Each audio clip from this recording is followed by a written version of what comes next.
राधिका कौर और शुरू करने वाले हैं हम आज का सेकंड टॉपिक, दैट इज एक सरल समीकरण को हल करना। ये चीज़ आज हम यहाँ इस सेशन में समझने वाले हैं। तो देखिए, पिछले सेशन में मैंने आपको क्या बताया था? पिछले सेशन में मैंने आपको सरल समीकरण के बारे में बताया था कि जो सिंपल इक्वेशंस हैं वो होती क्या है, सिंपल इक्वेशंस होती क्या है। तो देखिए, हमने वहाँ पे पहचान करना सीख लिया कि जो इक्वेशंस हैं वो होती क्या है। इस सेशन में हम उन समीकरणों को हल करना सीखेंगे, सॉल्व करना सीखेंगे। तो चलिए अपना ये सेशन हम आज शुरू करते हैं। देखिए, अब आप सपोज कीजिए हमने आपको एक समीकरण दी, ठीक है, 8 - 3 = 4 + 1। इस समीकरण पे आप विचार कीजिए। अब यदि हम दोनों पक्षों में 2 जोड़ें तो इसके परिणाम स्वरूप हमें क्या प्राप्त होगा? मतलब ये 8 - 3 + 2 करें और 4 + 1 + 2 करें तो हमें क्या मिलेगा? देखिए, यहाँ पे मिलेगा हमें कितना मिलेगा? 8 और 2 10 में से 3 गया 7 मिलेगा। यहाँ पे 4 और 1 5 6 7। तो हमने देखा कि जो LHS है वो किसके बराबर है? RHS के बराबर है, समान है। ये हमने यहाँ पे देखा। तो इस प्रकार यदि हम समीकरण के दोनों पक्षों में एक ही संख्या जोड़ते हैं तो वह संख्या समीकरण सत्य होती है। ये आपको याद रखना है क्या? कि यदि हम एक समीकरण के दोनों पक्षों में एक ही संख्या जोड़ें तो वह समीकरण सत्य होती है। ठीक है ना? आगे बढ़ते हैं। देखिए, अब यदि हम दोनों समीकरणों में से 2 को घटाएं तो हमें क्या मिलता है? तो देखिए, यदि 8 - 3 - 2 करें तो हमें मिलेगा 8 में से 3 गया, कितना बचा? 5, 5 में से 2 गया, 3 बचा। RHS की तरफ देखिए, ये LHS की तरफ था। देखिए, 4 + 1 - 2 कितना बचा? 5 में से 2 गया, 3 बचा। तो हमने देखा LHS किसके बराबर है? RHS के बराबर है। तो कह सकते हैं कि यदि हम एक समीकरण के दोनों पक्षों में से एक ही संख्या घटाएं तो वह समीकरण सत्य होती है। तो ये भी आपको याद रखना है कि यदि हम एक समीकरण के दोनों पक्षों में से एक ही संख्या घटाएं तो भी वह समीकरण सत्य होती है। कैसी होती है? सत्य होती है। समझ में आया? ठीक है, आपको इस चीज में कंफ्यूजन नहीं होनी चाहिए।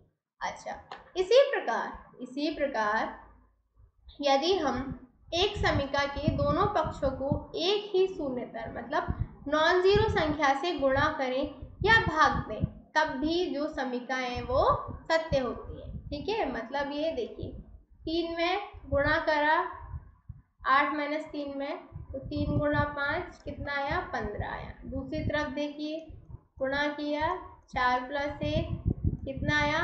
3 × 5 15 आया। क्या देखा कि LHS किसके बराबर है?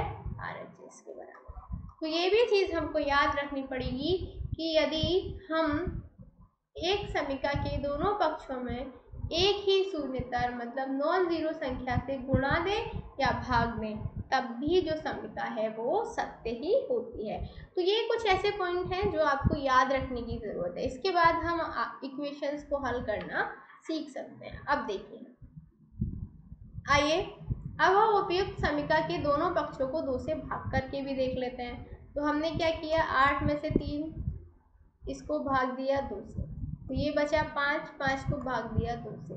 ठीक है, तो 5/2 आया। सेम RHS में देखिए, 4 + 1 को भाग दिया 2 से, 4 + 1 5 होता है, 2 से। तो LHS जो है क्या वो RHS के बराबर है? ऑब्वियसली है। तो यह भी हम क्या प्राप्त होता है, क्या निष्कर्ष प्राप्त होता है? यदि हम दोनों समीकरणों के दोनों पक्षों को भी यदि 2 से भाग करें तो भी हमारा जो निष्कर्ष है सेम ही आता है, मतलब जो हमारी समीकरण है वो सत्य ही होती है। ये चीज हमने यहाँ पे देखी। तो देखिए, यदि हम कोई समीकरण लें, ठीक है, यदि हम कोई अन्य समीकरण लें तो भी यही निष्कर्ष प्राप्त होता है। मान लीजिए इस नियम का पालन नहीं करते हैं, विशेष रूप से मान लीजिए कि हम एक समीकरण के दोनों पक्ष में भिन्न भिन्न संख्याएं जोड़ते हैं। इस स्थिति में हम देखेंगे कि जो समीकरण है वो सत्य नहीं होगी, सत्य और नहीं होगी, अर्थात दोनों पक्ष समान नहीं होंगे। उदाहरण के लिए देखिए, ये हमारी समीकरण थी, इसके बाएं पक्ष में हमने 2 जोड़ा। क्या जोड़ा? 2 जोड़ा। और दाएं पक्ष में हमने क्या जोड़ा, 3 जोड़ा। क्या जोड़ा, 3 जोड़ा। तो देखा यहाँ पे हमें मिलेगा 7 उत्तर, यहाँ पे मिलेगा हमें 8 उत्तर। ये दोनों एक दूसरे के बराबर नहीं है, मतलब जो समीकरण है वो सत्य नहीं है। तो हम कह सकते हैं कि यदि हम एक समीकरण के दोनों पक्षों में कोई गणितीय संक्रिया एक ही संख्या के साथ ना करें तो वह समीकरण सत्य नहीं होती है। समझ आया? क्या याद रखना है आपको? यदि हम एक समीकरण के दोनों पक्षों में कोई गणितीय संक्रिया एक ही संख्या के साथ ना करें तो समीकरण सत्य नहीं होती है। ये चीज़ आपको ध्यान में रखनी पड़ेगी। आगे बढ़ते हैं, कोई एक और अन्य समीकरण लेके देखिए। ठीक है, x माइनस 3 बराबर 10 लिया हमने। हमें क्या है, दोनों पक्षों में 3 जोड़ना चाहिए। ऐसे करने से समीकरण का संतुलन बना रहेगा और LHS में केवल x रह जाएगा। तो हम क्या करेंगे, x माइनस 3 प्लस 3 बराबर कितना हुआ, x हुआ। RHS में कितना हुआ, 10 प्लस 3 बराबर कितना हुआ, 13 हुआ। x बराबर 13 क्या हुआ, एक वांछित हल है। तो x बराबर 13 रखने पर हमें इसकी पुष्टि करते हैं। ठीक है, पुष्टि करने के लिए हम क्या करेंगे, x माइनस 3 बराबर हो जाएगा 13 माइनस 3, तो 10 हल आ जाएगा जो कि RHS के बराबर है। किसके बराबर है, x माइनस 3 बराबर 10 के बराबर है।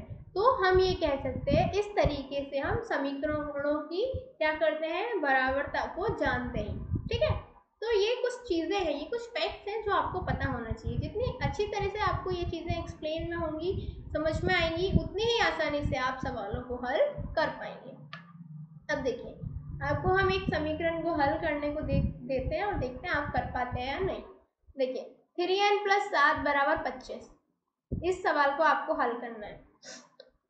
देखिए, 3n प्लस 7 में माइनस 7 कर सकते हैं, 25 में से 7 माइनस कर सकते हैं, ये हम कर सकते हैं, ये हमने अभी सीखा। तो यहाँ पे क्या बचेगा, 3n बचेगा। किसके बराबर बचेगा, 18 के बराबर बचेगा। 3n को हम किससे भाग दें, 3 से। 18 को भी हम किससे भाग दें, 3 से। तो कितना बचेगा, हम देखेंगे 3 से 3 कैंसिल हो, सॉरी 3n को ये कैंसिल हो गया, 3 से 6 टाइम गया, n बराबर आ गया 6। तो ये इसका हल हो जाएगा। आसानी से आपने इस सवाल को हल कर लिया। तो इस तरीके से हम किसी भी सवाल को हल कर सकते हैं। बस हम क्या करते हैं, हम इक्वेशन लिखते हैं, इक्वेशन की दोनों तरफ हम देखते हैं किस में से क्या घटा सकते हैं, क्या किस में गुणा कर सकते हैं, क्या किससे भाग कर सकते हैं, और उसके बाद हम आसानी से जो चर है उसकी वैल्यू निकाल देते हैं। चर की जो वैल्यू आती है वही उस इक्वेशन का हल होता है। दूसरा देखिए क्वेश्चन 2p माइनस 1, तो हम इसको भी कैसे सॉल्व करेंगे, देखिए 2p माइनस 1 में प्लस 1 करेंगे। ठीक है, और यहाँ पे 23 में 1 प्लस करेंगे। ठीक है, लाइट को थोड़ा इग्नोर कीजिएगा, आई होप आपको दिख जाएगा मेरा फेस, लाइट शायद थोड़ा प्रॉब्लम करेगी। देखिए 2p माइनस 1 में हम 1 प्लस करेंगे और 23 में 1 जोड़ेंगे, तो 2p बराबर किसके हो जाएगा, 24 के। अब हम दोनों पक्षों को किससे भाग दे देंगे, 2 से भाग दे देंगे। तो 2p को 2 से भाग देने पे हमें क्या मिलेगा, ठीक है, और 24/2 को भाग देने पे क्या मिलेगा, देखिए 2p भाग 2 बराबर 24 भाग 2, 2 से 2 कट जाएगा, p के बराबर आ जाएगा 12। कितना आ जाएगा, 12, जो इसका हल है, जो इसका हल है। इसकी पुष्टि करने के लिए हम क्या करेंगे, 2p माइनस 1 में p की जगह 12 रख लेंगे और सॉल्व करेंगे तो देखेंगे हमारा उत्तर आएगा 23, जो 23 किसके बराबर है, RHS के बराबर है। देखिए यहाँ पे 23 था ना, तो ये इसके बराबर है। तो इसकी सत्यता की भी हमने जांच कर ली। तो ऐसे ही हम सवालों को अपने को हल कर सकते हैं। अच्छा, कुछ और समीकरणों के बारे में हम यहाँ पे पढ़ते हैं। देखिए, निम्नलिखित समीकरण पर विचार कीजिए। 4x प्लस 5 बराबर 65, दोनों पक्षों में से 5 घटाएंगे। तो 4x प्लस 5 में से 5 घटाएंगे और 65 में से भी 5 घटाएंगे। 4x प्लस 5 माइनस 5 बराबर 65 माइनस 5, देखिए ये कट जाएंगे। 4x बराबर बचेगा 60, x बराबर आ जाएगा 60/4। ठीक है, तो यहाँ पे कितना आ जाएगा, 15। ठीक है, जो इसका वांछित हल है। अब आप जांच कर सकते हो। जांच करने के लिए हम क्या कर सकते हैं कि 4x + 5 बराबर 65 लाना है, तो 4 गुणा 15 + 5 बराबर 65 आना चाहिए। 60 + 5 बराबर 65, तो 65 किसके बराबर आ गया 65। LHS किसके बराबर हो गया RHS के। तो ये जांच की सत्यता भी हो गई। ये हमारा जो हल है वो सही हल है। ठीक है, अगला समीकरण देखिए। देखिए समीकरण को समझना बहुत आसान है, बस आपको हल अपने तरीके से करते जाना है। देखिए 10y - 20 बराबर 50, इस पे विचार कीजिए। दोनों पक्षों में 20 जोड़ सकते हैं। 10y - 20 + 20 बराबर 50 + 20। तो देखिए ये काटेंगे तो 10y किसके बराबर आ जाएगा 70 के, तो y बराबर हो जाएगा 70 भागित 10, तो मतलब 7। तो y की वैल्यू कितनी आ गई हमारी 7 आ गई। जांच करना है तो कर लीजिए। देखिए 10y - 20 बराबर 50 है, y की जगह हम 7 रख देंगे, -20 बराबर 50, 10 सत्ते 70 - 20 बराबर 50। 50 किसके बराबर आ गया 50 के। LHS किसके बराबर आ गया RHS के। तो हमारी जांच हो गई, और जो क्या कहती है कि ये जो y बराबर 7 हल है, ये हमारा एकदम करेक्ट हल है, एकदम करेक्ट हल है। ठीक है ना। अच्छा, एक और क्वेश्चन देखिए। क्वेश्चन क्या कहता है हमारा, चर को पृथक करने के लिए आप चरणों का प्रयोग करेंगे, उसे बताइए, फिर समीकरण को हल कीजिए। तो देखिए ये क्वेश्चन देखते हैं। 3n - 2 बराबर 46, इसमें हम दोनों में 2 जोड़ देंगे पहले। ठीक है, तो देखिए 3n - 2 + 2 बराबर 46 + 2, तो ये कितना हो जाएगा 3n बराबर 48, तो n बराबर हो जाएगा 48/3, मतलब 16 के बराबर हो जाएगा। बहुत आसानी से n बराबर 16 आ गया। दूसरा क्वेश्चन देखिए, 5m + 7 किसके बराबर है 17, तो यहाँ पे हम 7 को घटा सकते हैं दोनों साइड से, तो इससे 7 को घटाएंगे तो कितना बचेगा 5m बराबर कितना बचेगा 10। अब दोनों तरफ हम 5 का भाग कर सकते हैं, तो इधर बचेगा हमारा m, इधर बचेगा हमारा 2, तो m बराबर 2 आ जाएगा। ऐसे ही आप क्वेश्चन नंबर C और क्वेश्चन नंबर D को भी हल कर सकते हैं, बहुत ही आसानी से आपका हल हो जाएगा। तो आज हमने क्या सीखा, आज हमने सीखा कि किसी भी समीकरण को हल कैसे किया जा सकता है, और हमने वहाँ पे सीखा कि कोई भी हमारा जो समीकरण दिया हुआ है, उस समीकरण में कैसे हम किस चीज़ को घटाना है, किस चीज़ को जोड़ना है, जोड़ते टाइम घटाते टाइम हमारी समीकरण पे कोई फर्क तो नहीं पड़ेगा। फिर हमने समीकरण का हल निकालना सीखा, और जो हमने समीकरण का हल निकाला है उसकी जांच करनी भी हमने सीखी कि कहीं ऐसा तो नहीं जो हल हमने निकाला है वो गलत तो नहीं है। ये चीज़ भी आज हमने इस सेशन में डिस्कस कर ली। उम्मीद करती हूँ आपको ये सेशन बहुत पसंद आया होगा। मिलते हैं अगले सेशन में, तब तक के लिए शुक्रिया एंड